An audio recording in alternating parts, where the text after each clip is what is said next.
Masih bersama saya, Mr. Z. Bicara, tentu saja bicara tentang kebenaran berdasarkan fakta, data, dan peristiwa yang didukung dari sumbernya. Sidang yang berkaitan dengan sengketa perselisihan hasil pemilihan umum (PHPU) telah selesai dilakukan oleh Mahkamah Konstitusi dalam sidang yang digelar secara maraton. Fakta-fakta persidangan tidak menunjukkan adanya dalil-dalil pemohon yang dapat dibuktikan dalam proses persidangan.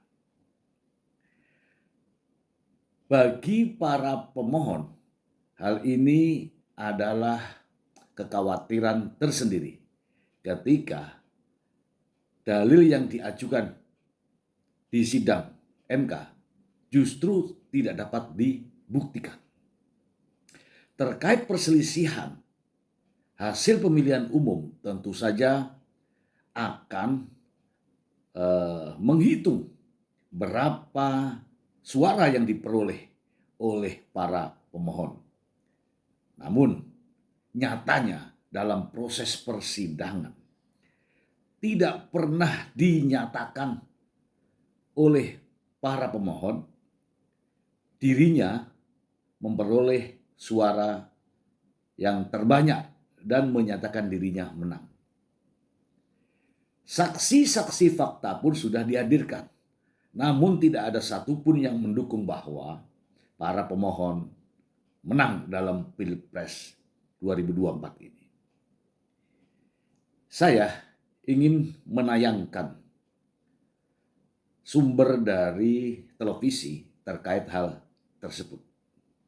Mari kita simak bersama. Pemirsa, 8 hakim Mahkamah Konstitusi saat ini tengah menggelar rapat permusyawaratan hakim terkait putusan perselisihan hasil pemilihan umum yang akan berlangsung hingga Minggu esok. Adapun pembacaan putusan perselisihan hasil pemilihan umum akan dilangsungkan Senin 22 April pukul 9 waktu Indonesia Barat dengan mengundang seluruh pihak terkait. Lalu kemanakah arah putusan hakim?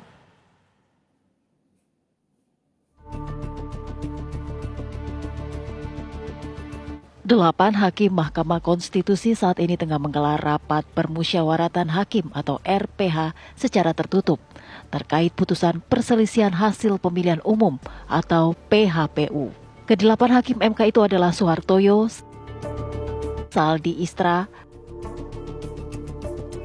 Arief Hidayat, Eni Nurbaningsih,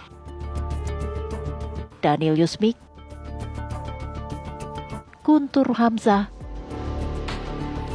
Ridwan Mansur, dan Arsul Sani. RPH diagendakan akan digelar tertutup hingga Minggu esok. Dalam rapat ini tidak akan ada intervensi. Para hakim juga tak dapat diganggu. Bahkan aparat kepolisian juga berjaga untuk mensterilkan gedung MK. Sementara itu, untuk keputusan hakim di persidangan nanti akan dilakukan secara musyawarah maksimal 2 kali. Namun, jika sebanyak 2 kali tidak ada kata mufakat, maka akan dilanjutkan dengan voting. Yang di ruang sidang itu adalah para pihak. Jadi para pihak berapa orang Pak maksimal? Parahnya seperti kemarin berapa ya? 14 ya? Seperti kemarin. Dari prinsipal Pak harus hadir semua? Ya, yang penting kita panggil semuanya, pemohon 1, pemohon 2, termohon, pihak terkait, pemberi keterangan Bawaslu, 4 inilah. Untuk 2 perkara itu kan ada 8 surat yang kita kirimkan. Pembacaan putusan perselisihan hasil pemilihan umum akan dilangsungkan pada Senin 22 April pukul 9 pagi. Dan Mahkamah Konstitusi telah mengundang seluruh pihak terkait. Pembacaan putusan atas perkara yang diajukan 2 pihak pemohon, yakni kubu Anies Muhaimin dan kubu Ganjar Mahfud, akan dibacakan dalam sidang yang berbeda. Sementara itu, hingga Jumat sore sudah ada 44 pihak, baik perorangan maupun kelompok yang mengajukan amicus curiae.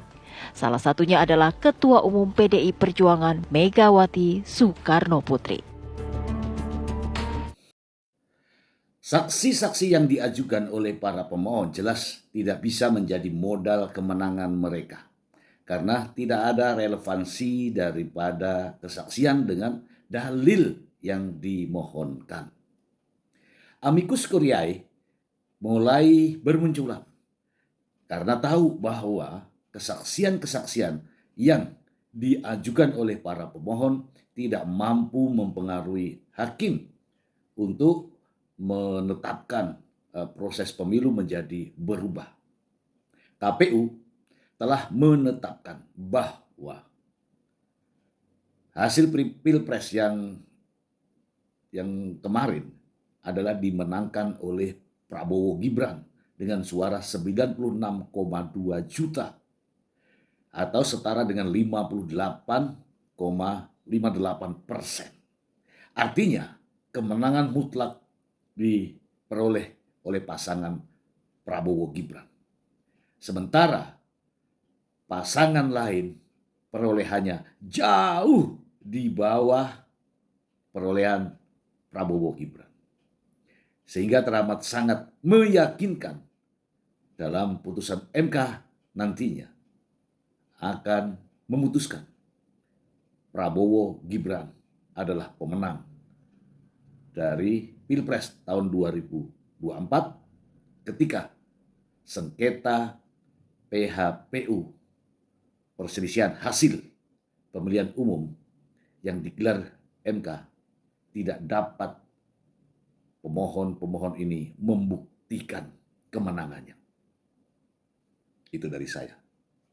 Demikian.